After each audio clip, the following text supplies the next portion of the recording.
Малын дайвар түүхийн эдийг өндөр технологи тулгуурлан гүн боловсруулж, импортыг орлох ба экспортын шинэ нэр төрлийн бүтээгдэхүүн бий болгон нотолгоонд суурилсан үр дүнгээр баталгаажуулж, яс сэргэжилтээс урьдчилан сэргийлэх, нөхөнд төржүүлэхэд өндөр үр дүн үзүүлсэн тул энэхүү шагналыг гардууллаа гэж ерөнхий сайд онцолж байсан юм а.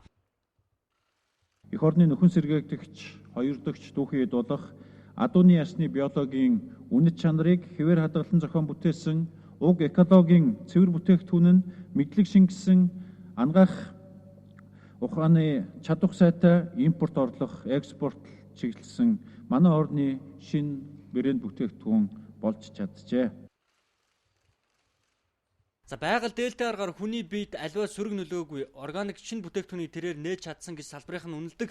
За тэрээр ирэх жилд дахин шинэ хүн амын эрүүл мэндэд тус үзүүлэх бүтээлээ нээхээр шаргуу ажиллаж байгаагаач энэ үеэр мэдэгдэж байлаа. За би энэ шагналынхаа 100 сая төгрөгийг цаашид үе мөчний өвчнийг ангаах, одоо сүүлийн үед дэлхийд даяар ихээхэн нэмэгдэж байгаа зүрх судасны өвчнийг эмчлэхэд хийх байгалийн гаралтай эм бэлтгэл хийгээд зориулах болно. За аливаа улсын хөгжлийн гол түлхүүр нь шинжлэх ухааны технологийн хөгжил байдаг. Энэ жишээг бусад олон орны хөгжил дэвшил харуулсан.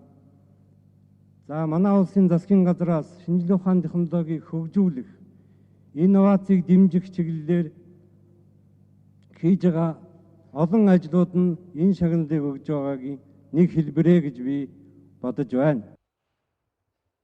За шинжлэх ухаан, нано технологи болон амьд биеийн хөгжлийн нууцад нэвтэрдэг мэрэгжлийг эзэмшихийг залуучууд өсвөр үеийнхэндээ тэрээр зөвлөсөн юм а.